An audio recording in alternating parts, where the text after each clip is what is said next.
Hello friends, how are you? Hope all of you are good. So last class में we did some definitions, right? तो उन definitions को हमने discuss अभी नहीं किया था तो today firstly we will discuss those definitions. उसके बाद हम आगे बढ़ेंगे, okay? तो वो definition आपकी थी एक डेफिनेशंस देखिए सबसे पहले हमने किया था cross elasticity of demand right हम वो एक्सपेंशन कंट्रैक्शन पढ़ चुके थे increase in demand decrease in demand right वो हम पढ़ चुके थे अब टाइप्स ऑफ डिमांड हमारा बुक से कवर करना रह गया था राइट तो सबसे पहले हमने डेफिनेशन लिखी थी टाइप्स ऑफ डिमांड में cross demand okay cross demand में हम किस चीज की बात करते हैं हम बात करते हैं एक गुड्स के प्राइस की तो दूसरे गुड्स की हम डिमांड की बात करते हैं ओके एक गुड्स का प्राइस तो दूसरे गुड्स की डिमांड राइट कभी कभार क्या होता है एक गुड का प्राइस गिर गया तो उससे ऑटोमेटिकली दूसरे गुड की डिमांड क्या हो जाती है बढ़ जाती है तो इस टाइप की जो चीजें आप देखते हैं वो किस कैटेगरी में आएंगी क्रॉस इलास्टिसिटी ऑफ डिमांड की कैटेगरी में आएंगी राइट क्रॉस डिमांड इनको बोलते हैं तो यहाँ पे है भी demand for a particular commodity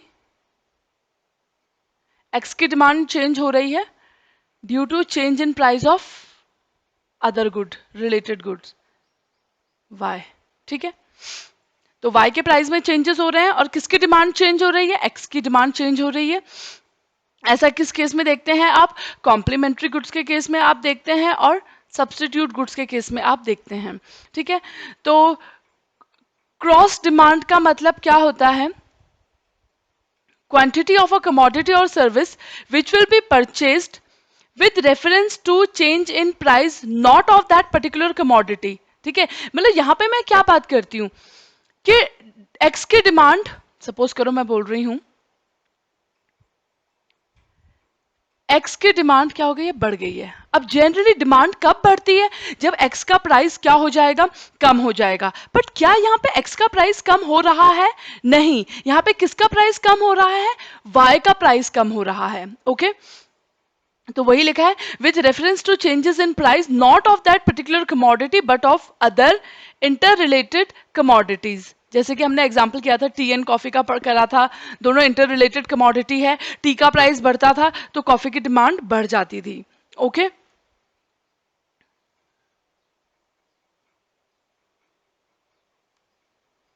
तो इसमें दो टाइप ऑफ गुड्स थे substitute goods right substitute goods जैसे मैंने बताया था आपको टी एंड कॉफी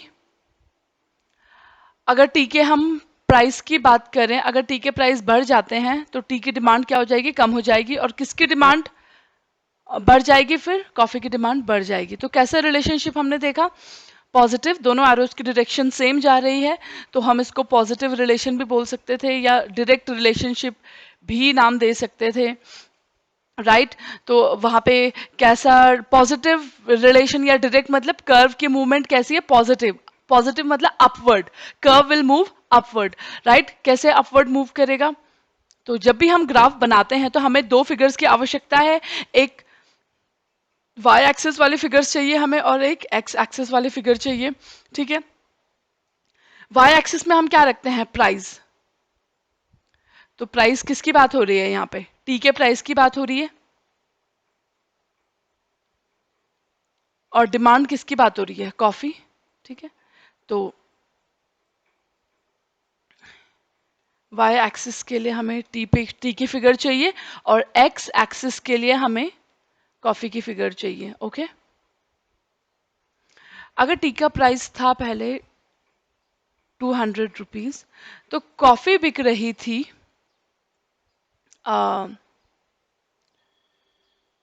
चलो अब मैंने यहाँ पे टी कर लिया है तो आप अपनी बुक में सेम रहने दीजिए ठीक है और हम यहाँ पे अभी अपने एग्जाम्पल के हिसाब से मैं बात कर रही थी डिमांड ऑफ कॉफ़ी की ठीक है तो टी का प्राइस मैं प्राइस यहाँ पे अपने एग्जाम्पल के हिसाब से मैंने बुक का एग्जाम्पल नहीं देखा है मैंने अपने हिसाब से मैंने प्राइस कंसिडर कर लिया टी का चाहे तो आप कॉफ़ी का भी कंसिडर कर लो राइट फिलहाल समझने के लिए हम क्या कंसिडर कर रहे हैं टी का प्राइस और कॉफ़ी की डिमांड की बात कर रहे हैं पहले टी का प्राइस था 200 रुपीज़ ओके, तो कॉफी डिमांड हो रही थी कितनी, कर लो इसको, कितनी 100 यूनिट्स कर लो, ठीक है। फिर टी का प्राइस बढ़ गया, ठीक है, 400 रुपीज हो गया, तो किसकी डिमांड बढ़ जाएगी फिर, कॉफी की डिमांड बढ़ जाएगी। कॉफी की डिमांड हो गई कितनी, 200 यूनिट्स, ठीक है। अब प्लॉट कर लो, प्राइस पे, प्राइस की फिगर्स क्या है, 200 400, 200 400, ठीक है। और डिमांड की फिगर्स क्या है, 100 200, ठीक है। तो प्लॉट करो, 200 प्राइस पे कितनी यूनिट्स, 200 प्राइस पे कॉफी की कितनी यूनिट्स बिक रही थी, 100। और 400 रुपीज पे कॉफी की कितनी यूनिट्स बिक रही थी, 200। तो हमारे पास दो पॉइंट है, डिमांड कर्व प्लॉट कर दो। तो हमने करा डिमांड कर्व प्लॉट, ऊपर को गया, इसका मतलब पॉजिटिव स्लोपिंग, राइट, या अपवर्ड स्लोपिंग, या डायरेक्ट रिलेशन भी आप बोल सकते हैं, ठीक है।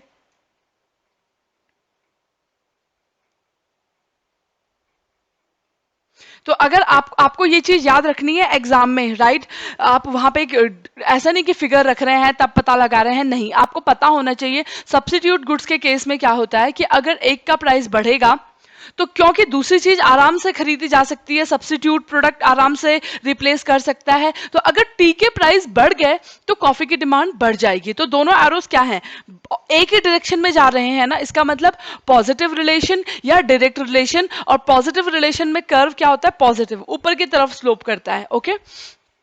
और कॉम्प्लीमेंट्री गुड्स के केस में उल्टा होगा, राइट। जैसे कि इन्होंने, अब हम इसी के हिसाब से चल लेते हैं, इन्होंने पेन और इंक की बात की है, पेन और इंक दोनों एक साथ यूज होते हैं, तो हम बात कर रहे हैं पेन के प्राइस की और इंक की क्वांटिटी डिमांडेड की। पेन का प्राइस था पहले 200 रुपीज, तो बिक रहे थे 10 यूनिट्स। अब पेन का प्राइस महंगा हो गया है, 400 रुपीज हो गया है, तो सॉरी, अब पेन महंगा हो गया है, तो पेन महंगा हो गया तो पेन कम खरीदा जाएगा, राइट। एज अ रिजल्ट उसकी कितनी यूनिट्स बिक रही हैं अब, इंक कितनी बिक रही है, कम बिक रही है, राइट। कितनी हो गई, इंक की बिक्री 5 यूनिट्स। तो चलो लेट्स गेट स्टार्टेड, हमने रख लिया 200 400, और फिगर है यहाँ पे हमारे पास डिमांड की 5 और 10। तो हमने क्या देखा, 200 रुपीज पे कितने यूनिट्स डिमांड हो रही थी, 10, तो 200 और 10 समवेयर यहाँ पे। और 400 पे कितनी, 5, तो 400 और 5 कॉमन, राइट, ये इंटरसेक्टिंग पॉइंट है। तो इन दोनों को आप कर लें प्लॉट,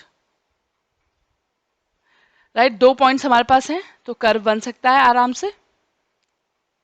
तो ये था हमारा कर्व, ठीक है। तो हमने क्या देखा, कर्व की डायरेक्शन कैसी है, डाउनवर्ड स्लोपिंग, नेगेटिव स्लोपिंग, ठीक है,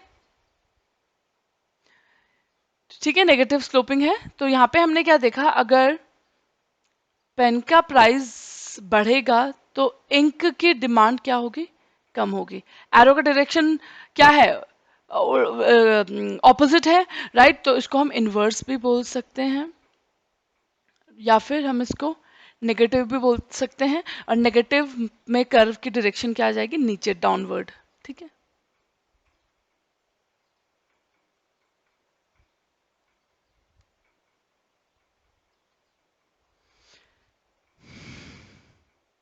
जो ये इलास्टिसिटी है इसका, ये हम बाद में पढ़ेंगे, उसके लिए पहले हमें इलास्टिसिटी का टॉपिक डिस्कस करना पड़ेगा।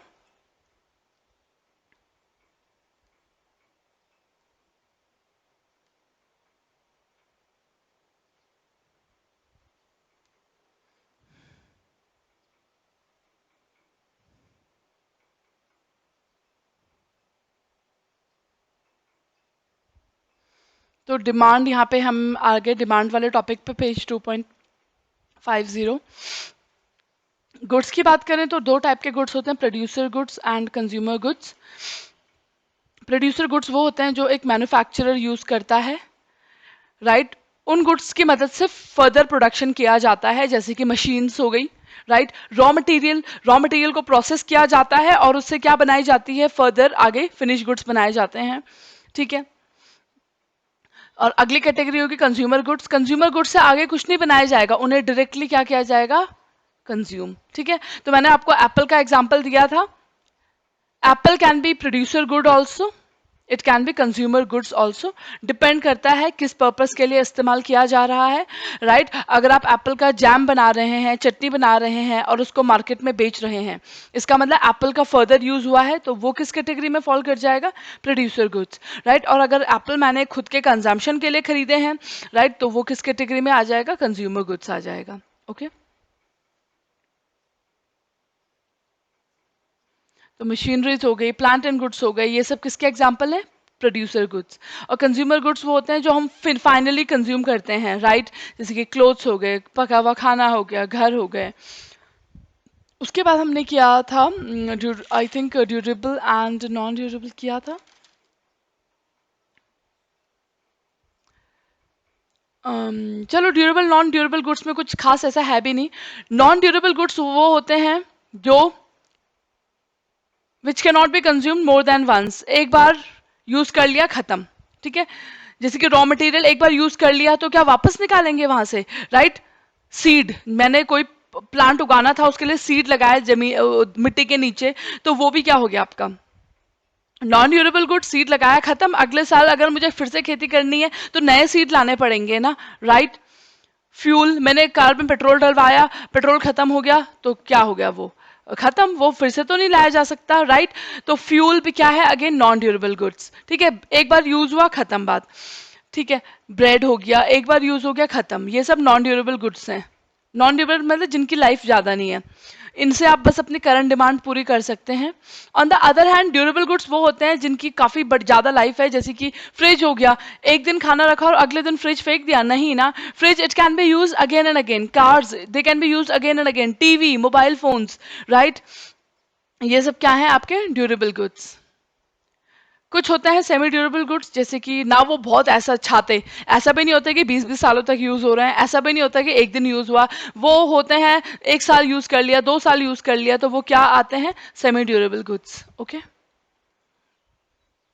Derive demand and autonomous demand मतलब डिमांड, जैसे मैंने आपको कराया भी था derive demand and autonomous demand में। डिराइव डिमांड वो होती है, वो किस पे डिपेंड करती है, depends on the demand of final product, ठीक है। जैसे कि डिमांड फॉर सीमेंट, सीमेंट कितना चाहिए होगा, वो डिपेंड करता है कि मुझे कितने घर बनाने हैं, ठीक है। तो सीमेंट उसके ऊपर डिपेंड करेगा। प्रोड्यूसर गुड्स कितने बनाए जाएं, वो भी किस चीज पे डिपेंड करेगा कि मार्केट में कितने यूनिट्स की डिमांड आई है, ठीक है। और कुछ ऐसा होता है ऑटोनोमस, मतलब कुछ चीजें ऐसी होती है जिनकी डिमांड इंडिपेंडेंट होती है, वो किसी चीज के ऊपर डिपेंडेंट नहीं होते, ठीक है। दे अराइज ऑन इट्स ओन। पर ये बस एक बुकिश बात है, हर चीज की डिमांड कैसे ना कैसे अराइज होती है। अगर मेरे को खाना चाहिए तो खाना क्यों चाहिए, क्योंकि मुझे भूख लगी है ना, राइट। तो वही है, this distinction is purely arbitrary and it is very difficult to find कि कौन से प्रोडक्ट की डिमांड दूसरे से डिराइव हो रही है और कौन से प्रोडक्ट की डिमांड किसी और पर डिपेंडेंट नहीं है, ओके।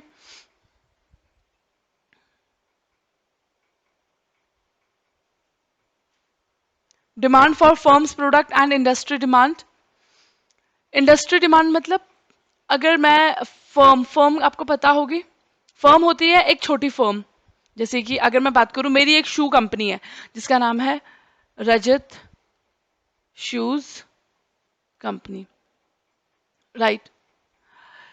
तो रजत शूज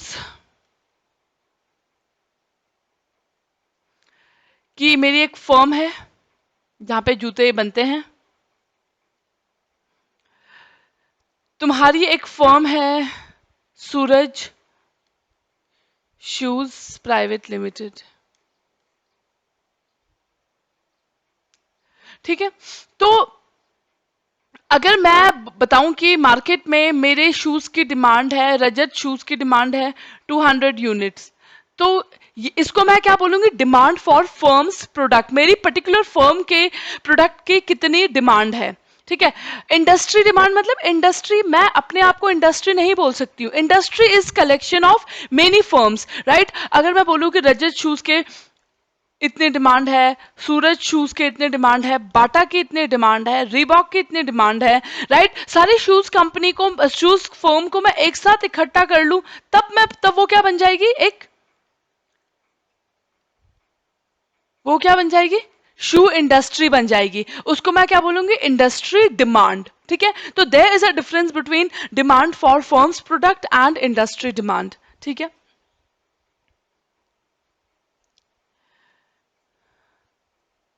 अगर मैं बोलूं जी, demand for steel produce by Tata iron and steel company, तो ये सिर्फ टाटा की बात हो रही है ना, राइट। ऐसे तो इंडिया में बहुत सारी स्टील कंपनीज और हैं, तो अगर मैं सिर्फ टाटा की बात करूं तो मैं क्या बोलूंगी, demand for firm's product, right. और अगर मैं काफी सारी स्टील कंपनीज, मैं बोलूंगी कि इंडिया में टोटल स्टील की डिमांड इतनी है, ठीक है, तो वो क्या हो जाएगा फिर, industry demand.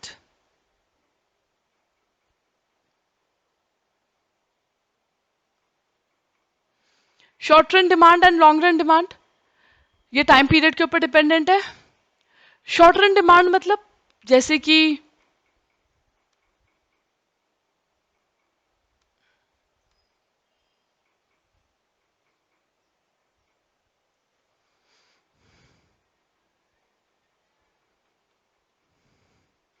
Short run demand वो होती है जैसे कि इलेक्ट्रिसिटी के प्राइस सरकार ने कम कर दिए,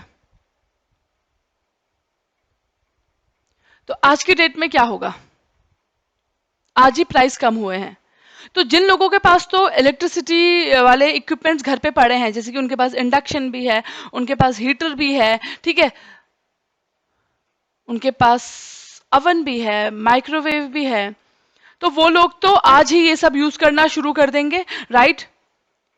तो इन सब चीजों को यूज करके बिजली की जो डिमांड होगी, बढ़ेगी आज की रेट में, तो वो हो जाएगी शॉर्ट रन डिमांड। ठीक है।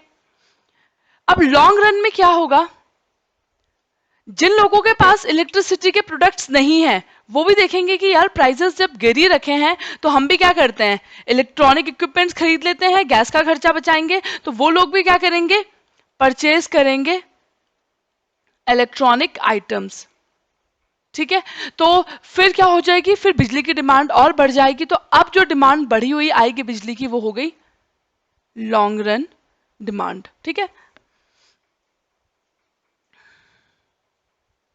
तो शॉर्ट रन डिमांड होती है इमीडिएट जो रिएक्शन होता है to change in product prices. Okay. Long run demand वो होती है जो, अब देखो ना, जिस दिन सरकार ने डिक्लेरेशन करा कि आज प्राइस कम हो जाएंगे, तो उसी दिन थोड़ा ना आप भाग जाओगे मार्केट में चीजें लेने, बाद में जो लोगे 2 हफ्ते बाद, 3 हफ्ते बाद, 1 महीने बाद, राइट। तो फिर जो लोग बाद में लेंगे इलेक्ट्रॉनिक प्रोडक्ट्स, वो भी इलेक्ट्रिसिटी कंज्यूम करेंगे, तब जो इलेक्ट्रिसिटी की डिमांड होगी, तब हम क्या बोलेंगे, that is long run demand, which will ultimately exist as a result of change in prices। मतलब basically after enough time is allowed to let the market adjust to the new situation.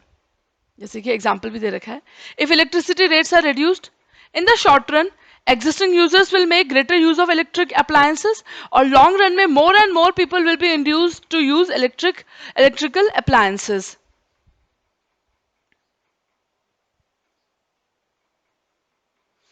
factors affecting demand for non durable consumer goods।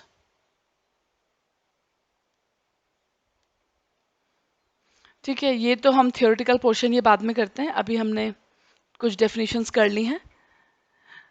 Okay. Theoretical portion जो नहीं आपको मैं, क्योंकि ये चीजें इनका as such लिखवाने वाला कुछ बनता नहीं है, सिंपल डेफिनेशंस हैं, राइट।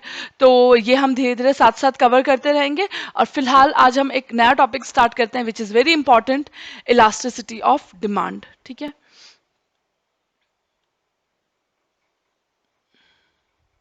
तो आ जाइए आप।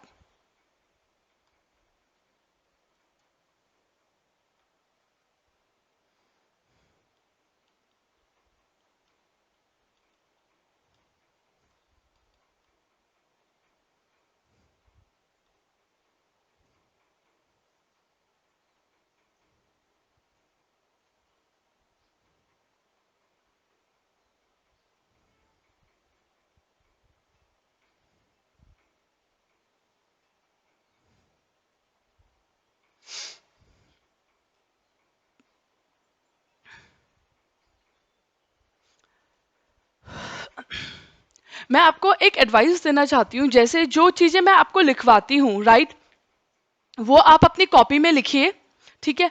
उसमें आप पेज मार्क कर दीजिए, जैसे जो आप कॉपी बना रखी है आपने नोट्स की, उसमें ऊपर पेज मार्क्स कर दीजिए 1 2 3 4, राइट। सीक्वेंशियल ऑर्डर में ऊपर पेज मार्क्स कर दीजिए 1 2 3 4 5 6 7 9 10, ठीक है। इस तरीके से मार्किंग कर दीजिए पूरी कॉपी में, ताकि, क्योंकि एग्जाम के दिन दो दो चीजें रेफर करना बहुत ही मुश्किल है। ओके, तो या तो आप ऐसा भी कर सकते हैं कि जैसे कि जो मैं आपको चीजें करा चुकी हूं,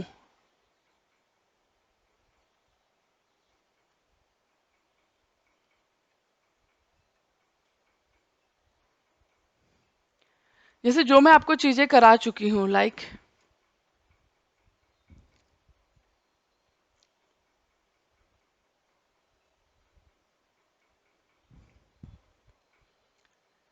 ठीक है, क्योंकि बेस तो आप अपनी बुक को ही रखेंगे उस दिन, जब एग्जाम के लिए आप वो करेंगे तैयारी, एग्जाम से एक दिन पहले जब रिवाइज करेंगे, राइट, तो बेस तो आप अपनी बुक को ही रखेंगे। तो जैसे सपोज करो कोई टॉपिक ऐसा है कि मैंने आपको कवर भी करा रखा है और बुक से भी आपने पढ़ना है, राइट, तो कॉपी तो पढ़ेंगे तो फिर बुक रह जाएगी, तो आपने बुक को ही बेस मान के चलना है। तो जैसे ये वाला टॉपिक आपको मैंने भी लिखवा रखा है, राइट, कॉपी में, जैसे प्राइस ऑफ रिलेटेड कमोडिटीज, तो आपने ये टॉपिक बुक से पढ़ेंगे, ठीक है। आपको लगता है कि यार मुझे बुक से अच्छे से समझ नहीं आ रहा है, तो मैं नोट्स पढ़ लेता हूं, तो वहां पे आप डाल दीजिए देना रेफर कॉपी पेज नंबर, जो भी आपने, आप जिस पेज नंबर पे भी आपका ये वाला टॉपिक आ रहा है कॉपी में, राइट, जैसे कि पेज नंबर 21, ठीक है।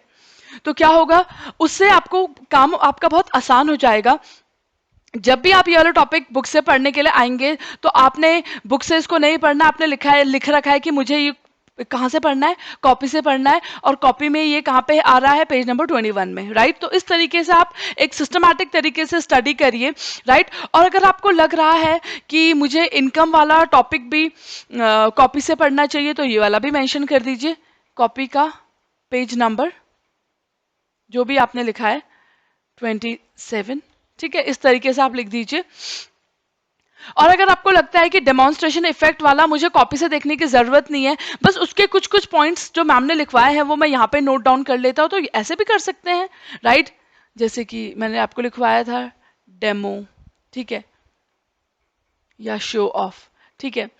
तो इस टाइप से आप ये भी कर सकते हैं कि साथ साथ बुक में भी लिख लीजिए इंपॉर्टेंट चीजें जो मैंने आपको नोट्स की लिखवाई हैं, राइट। तो जैसा आपको ठीक लगता है आप उस तरीके से तैयारी कीजिए, ठीक है।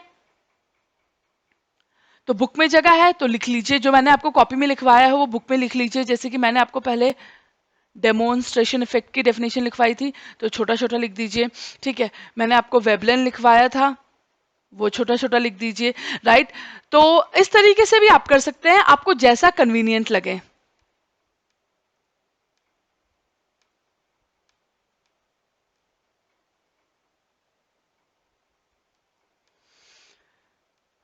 आप आए इस वाले टॉपिक पे,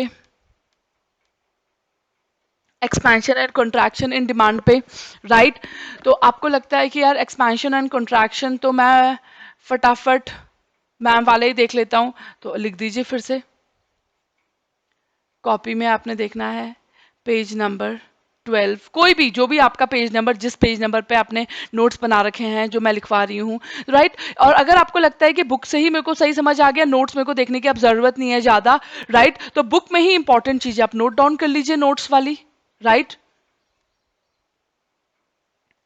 तो पर्पस ये होना चाहिए कि उन चीजों को आप बुक में लिखिए, ताकि आपको ये पूरा टॉपिक फटाफट समझ आ जाए, आपको एक एक लाइन पढ़ने की ज्यादा जरूरत ना पड़े लास्ट दिन।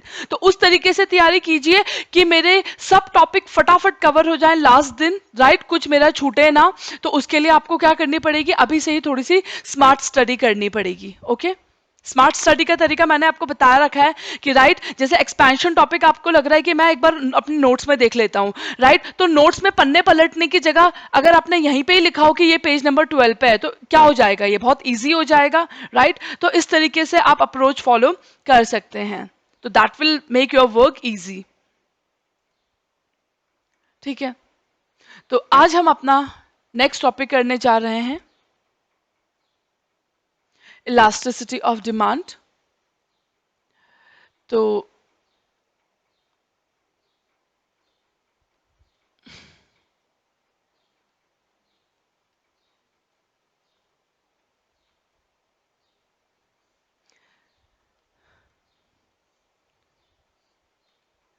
सबसे पहले हम इसका मीनिंग लिखते हैं, तो लिखिए, it is defined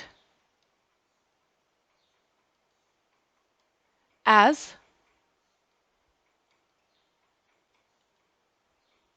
responsiveness of quantity demanded of a good to change in one of the variables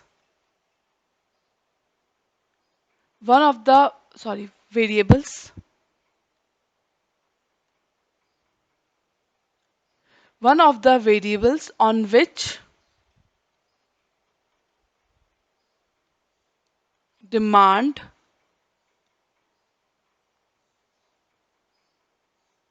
depends। Variables का मतलब होता है फैक्टर्स। क्या है इसका मतलब?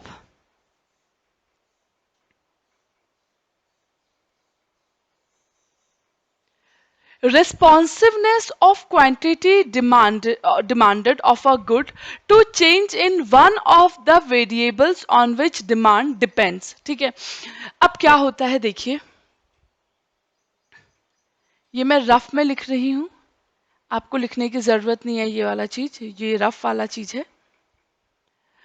अब हमने क्या देखा, डिमांड कई सारे फैक्टर्स के ऊपर डिपेंड करती थी, अपने खुद के प्राइस के ऊपर डिपेंड करती थी। देखो ना, कोई भी चीज का प्राइस अगर नीचे, एप्पल का प्राइस नीचे हुआ तो एप्पल की डिमांड क्या हो जाएगी, बढ़ जाएगी ना। तो एप्पल की डिमांड किसके ऊपर डिपेंड करती थी, एप्पल के प्राइस के ऊपर डिपेंड करती थी, राइट। या फिर इनकम के ऊपर भी डिपेंड करती थी, राइट, दूसरा फैक्टर आप पढ़ चुके हो ये सब फैक्टर्स। या फिर taste and preferences of consumer के ऊपर भी डिपेंड करती थी, या फिर प्राइस ऑफ रिलेटेड गुड्स के ऊपर भी डिपेंड करती थी।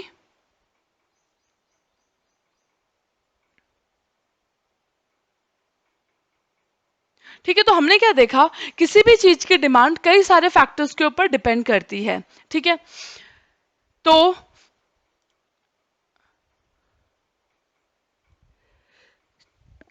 एक्सक्यूज मी,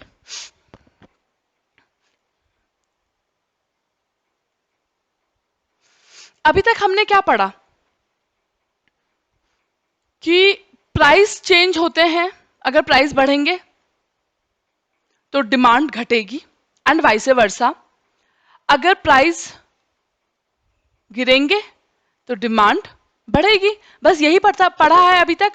अब हम क्या पढ़ेंगे कि अगर प्राइस बढ़ेंगे बाय 5% से, अगर प्राइस बढ़ते हैं बाय 5% से, तो आपको पता है प्राइस बढ़ेंगे तो डिमांड क्या होगी, गिरेगी। बट अब आपको एग्जैक्टली पता चलेगा कि कितने से गिरेगी। सपोज करो मैंने बोला कि प्राइस बढ़े बाय 5% तो डिमांड गिरी बाय 2%, राइट। अब आपको एग्जैक्ट फिगर पता है ना। अभी तक तो हम सिर्फ मूवमेंट्स के बारे में पता कर रहे थे कि अच्छा बढ़ेंगे, प्राइस बढ़ेगा तो डिमांड नीचे होगी, प्राइस घटेगा तो डिमांड ऊपर होगी। अभी तक we were studying only about the movements, but अब हम एग्जैक्ट कोफिशिएंट हमें पता चलेगा, एग्जैक्ट फिगर पता चलेगी। तो अब हमें एग्जैक्ट फिगर पता चल रही है, तो इसको हम बोलेंगे इलास्टिसिटी, राइट।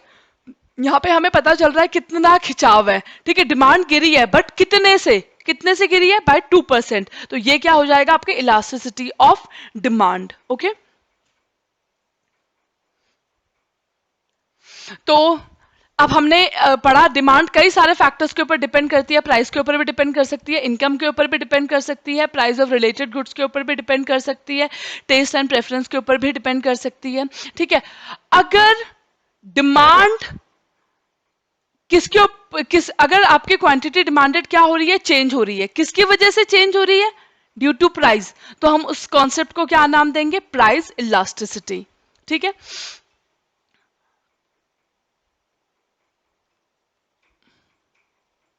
अगर डिमांड चेंज हो रही है मेरी ड्यू टू इनकम, तो मैं अब नाम दूंगी इनकम इलास्टिसिटी।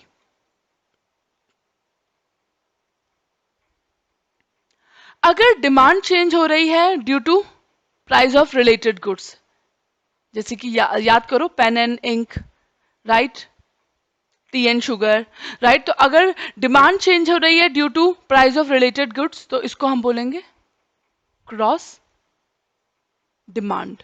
ओके, तो अलग अलग कॉन्सेप्ट्स हैं हमारे पास यहां पे।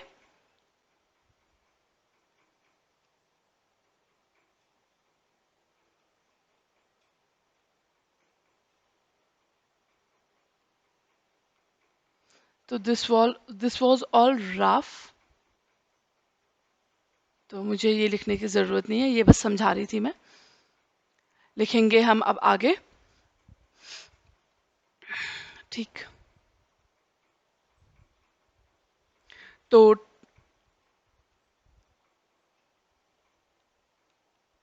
Types of demand elasticity.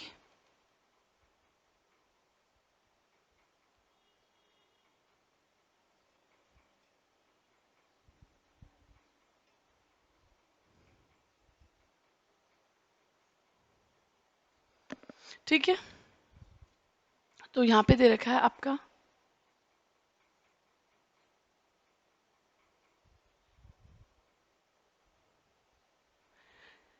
तीन के बारे में डिस्कस कर रखा है।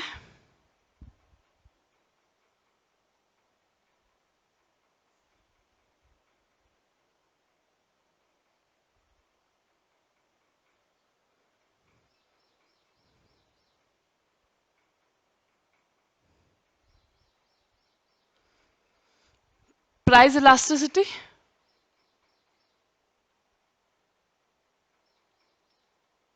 ठीक है, इनकम इलास्टिसिटी,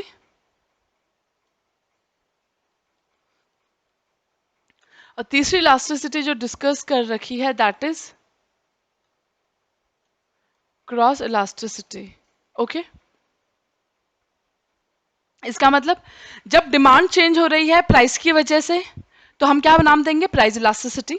अगर डिमांड चेंज हो रही है, किसी भी चीज की डिमांड चेंज हो रही है due to change in income, तो हम क्या नाम देंगे उस कॉन्सेप्ट को? Income elasticity, right. और अगर एक पर्टिकुलर प्रोडक्ट की डिमांड चेंज हो रही है किसी दूसरे प्रोडक्ट के प्राइस की वजह से, तो हम तब क्या नाम देते हैं? Cross elasticity, right. तो सबसे पहले हम यहाँ पे डिस्कस करने वाले हैं आज price elasticity.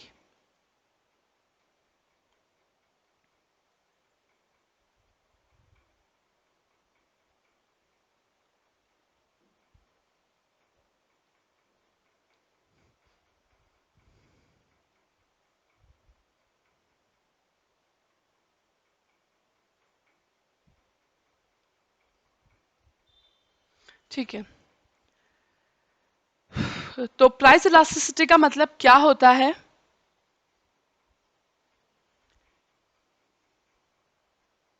Responsiveness of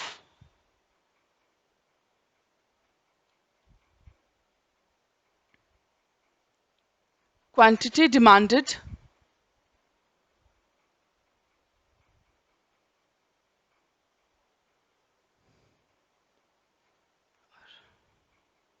responsiveness of quantity demanded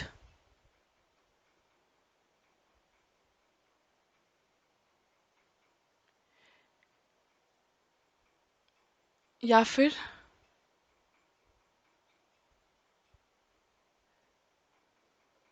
percentage change in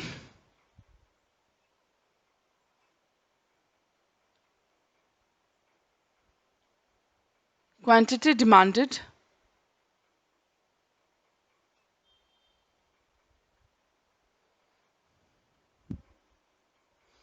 due to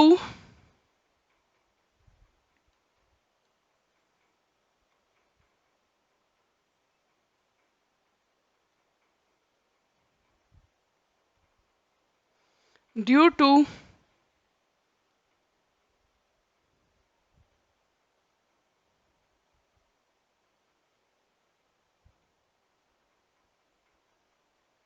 percentage change इन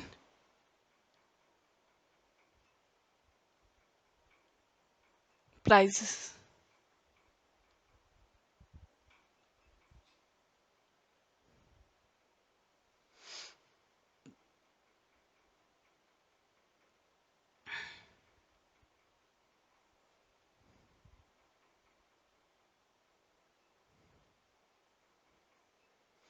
हम चाहे तो इसको रिस्पॉन्सिवनेस ऑफ क्वांटिटी डिमांडेड भी बोल सकते हैं कि क्वांटिटी डिमांड में कितना चेंज आया, या फिर दूसरे शब्दों में हम बोल सकते हैं percentage change in quantity demanded. क्यों आ रहा है? प्राइस इलास्टिसिटी का मतलब मैंने आपको बताया था, जब डिमांड में चेंज आता है ड्यू टू प्राइजेस। जब डिमांड में चेंज आता है due to change in prices तो हम उसको क्या बोलते हैं? Price elasticity.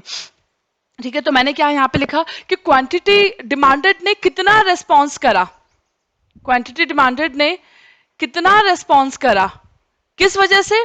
Due to percentage change in price. तो जब हम डिमांड पे इंपैक्ट की बात कर रहे हैं, और किसका इंपैक्ट पड़ रहा है डिमांड पे, डिमांड क्यों चेंज हो रही है? Due to price. ठीक है, प्राइस का इंपैक्ट पड़ रहा है डिमांड के ऊपर। ठीक है, तो उस कॉन्सेप्ट को हम क्या नाम देंगे? Price elasticity. राइट, तो हम बोल सकते हैं responsiveness of quantity demanded due to percentage change in prices. Right, या फिर रिस्पॉन्सिव शब्द की जगह हम क्या बोल सकते हैं?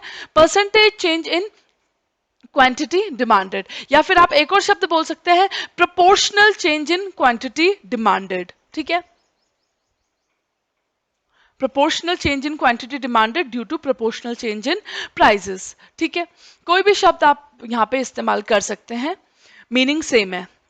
मतलब एक बार फिर से डिस्कस कर लेते हैं, प्राइस इलास्टिसिटी का मतलब डिमांड पे कितना फर्क पड़ेगा due to change in prices. ठीक है, मैं बोल रही हूं कि प्राइस घटे बाय 3%। अब आपको पता है प्राइस, अगर ये रफ है, आपको पता है कि अगर प्राइस घटेंगे तो डिमांड क्या होगी? बढ़ेगी। पर मैं पूछ रही हूँ कितने परसेंट से बढ़ेगी डिमांड? तो इसका मतलब आपको क्या फाइंड आउट करनी है? Price elasticity. ठीक है, क्योंकि मुझे क्या देखना है कि डिमांड पे कितना इंपैक्ट पड़ेगा, किसका? प्राइस चेंज का। राइट, इसका मतलब I have to calculate price elasticity.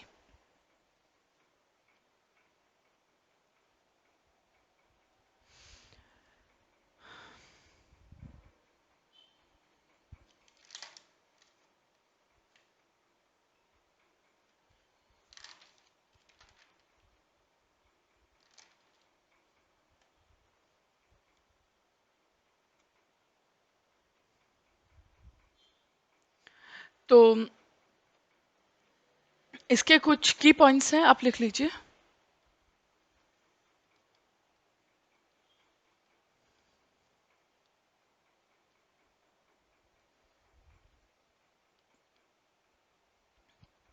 Other factors will remain constant, ये मैं आपको शुरू से बताते आ रही हूँ।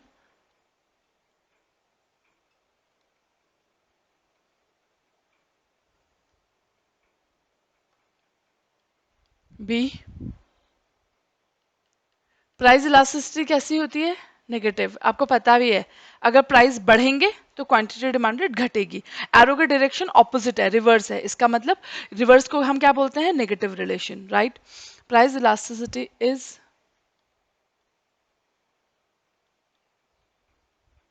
Negative because demand and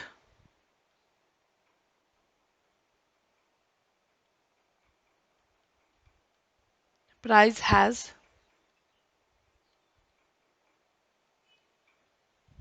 negative relation। ठीक है, सी,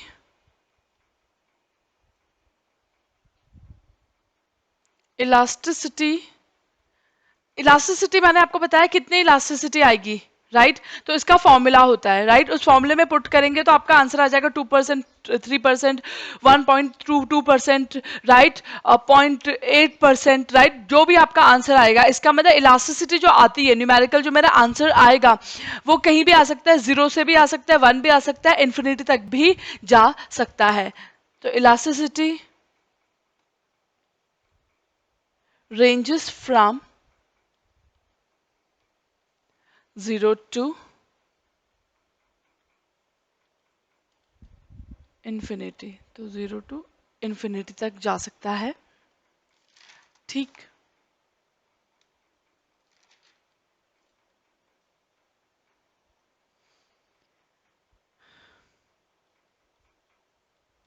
ये एग्जाम्पल है, मैं एप्पल की बात कर रही हूं यहाँ पे।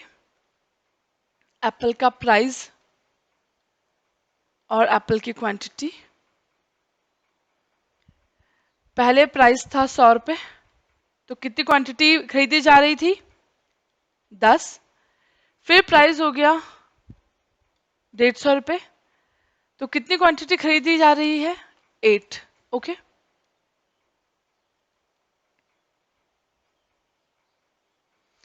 अब आपको फाइंड करनी है इलास्टिसिटी, राइट आपको फाइंड करनी है प्राइस इलास्टिसिटी। तो इलास्टिसिटी का फॉर्मूला क्या है, प्राइस इलास्टिसिटी हम इसको बोलेंगे, क्या फॉर्मूला है, परसेंटेज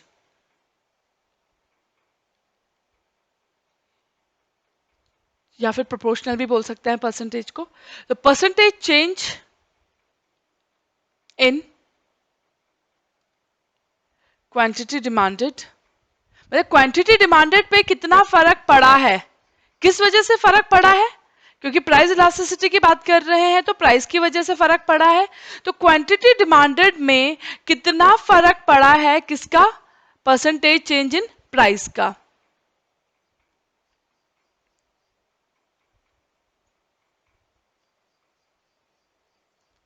इन प्राइस, ठीक है तो हमने क्या देखा, प्राइस का इंपैक्ट पड़ रहा है किसके ऊपर, क्वांटिटी डिमांडेड के ऊपर। तो जिस चीज के ऊपर इंपैक्ट पड़ रहा है, किसके ऊपर इंपैक्ट पड़ रहा है, क्वांटिटी के ऊपर इंपैक्ट पड़ रहा है, तो वो आ जाएगा न्यूमरेटर में, किस जिसकी वजह से इंपैक्ट पड़ रहा है, राइट वो आ जाएगा आपका डिनोमिनेटर में। ओके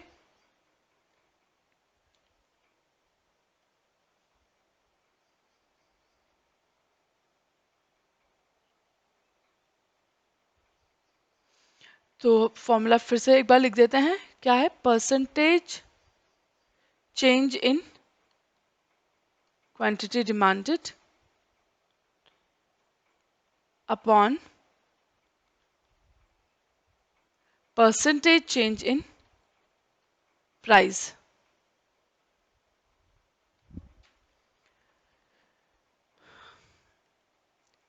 तो परसेंट चेंज को हम ऐसे भी लिखते हैं, delta percentage change in quantity upon percentage change in price. Percentage change कैसे निकालते हैं आप, ये बचपन से निकालते हुए आ रहे हैं। परसेंटेज चेंज कैसे निकालते हैं आप, सबसे पहले numerator, percentage change in quantity कैसे निकलेगा, new quantity minus old quantity upon base किसको लेके चलते थे, ओल्ड क्वांटिटी को। ठीक है, परसेंटेज चेंज इन प्राइस कैसे निकलेगा, ये डिनोमिनेटर वाला, इसको मैं सेग्रीगेट कर रही हूँ, इसको मैं आगे आपको डिटेल में लिख रही हूँ। परसेंटेज चेंज इन प्राइस कैसे निकलेगा, वही new price minus old price upon base किसको लेके, परसेंटेज चेंज जब निकालते थे तो बेस हम ओल्ड को लेके चलते थे, अपॉन ओल्ड प्राइस। ठीक है, ओल्ड प्राइस यहाँ पे P है और न्यू प्राइस P1, उसी प्रकार से ओल्ड क्वांटिटी Q थी और न्यू क्वांटिटी Q1। ठीक है, इनटू परसेंटेज चेंज निकाल रहे हैं तो इनटू 100 भी करेंगे। तो अब मैथ्स का जैसे आप करते थे, मैथ्स में नीचे का सबसे ऊपर आ जाता था Q1 minus Q upon Q into नीचे का सबसे ऊपर आ जाएगा P upon P1 minus P। ठीक है, तो रख दीजिए, कितनी थी आपकी न्यू क्वांटिटी 8, ओल्ड क्वांटिटी कितनी थी देख लीजिए 10,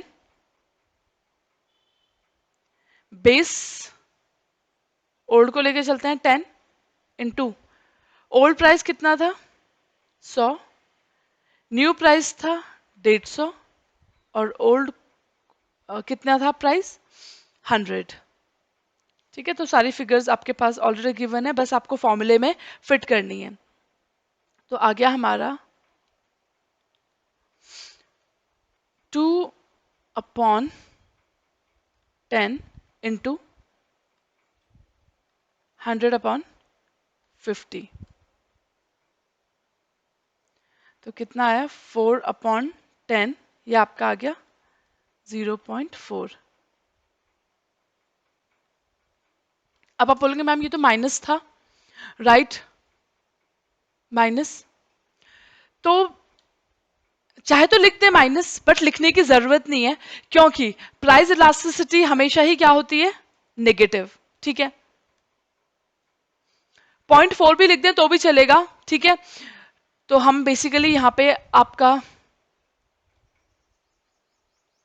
बुक में भी आप देखिए एक बार,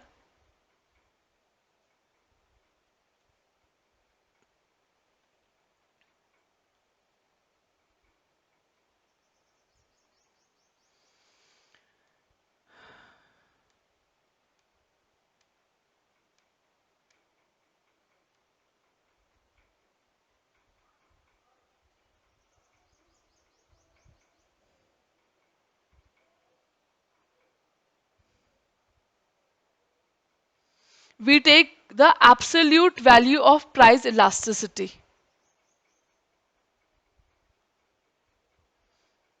ठीक है,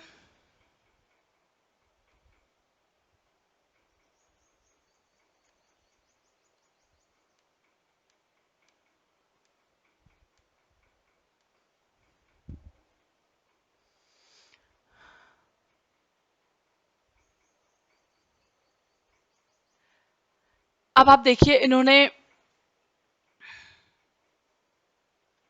इलास्टिसिटी कैलकुलेट, अच्छा ये हम आगे पहुंच गए हैं।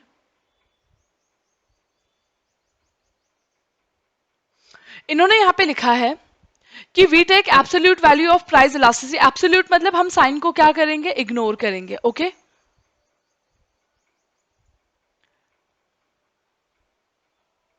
देखिए underline, we ignore the negative sign and consider only the numerical value of elasticity. ठीक है,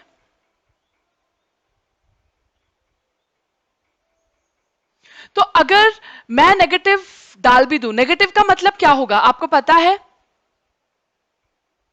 नेगेटिव का मतलब प्राइस के केस में नेगेटिव ही रिलेशन होता है। मतलब अगर प्राइसेस ऊपर जाएंगे तो क्वांटिटी डिमांडेड नीचे आएगी, एक चीज ऊपर जा रही है तो दूसरी चीज नीचे आएगी। मैं नहीं भी नेगेटिव साइन डालूं तो भी इंप्लाइड है कि अगर प्राइस इलास्टिसिटी का आंसर 0.4 है तो वो क्या होगी, नेगेटिव ही होगी, राइट। तो बेटर ऑफ है हम नेगेटिव साइन को इग्नोर करके चलें। ओके, तो हम एब्सोल्यूट वैल्यू लेंगे 0.4, तो हमारा इलास्टिसिटी कितनी आ गई यहाँ पे 0.4। ठीक है, तो आज के लिए इतना ही, रेस्ट हम अपनी नेक्स्ट क्लास में कवर करेंगे। Okay, thank you so much, have a good day.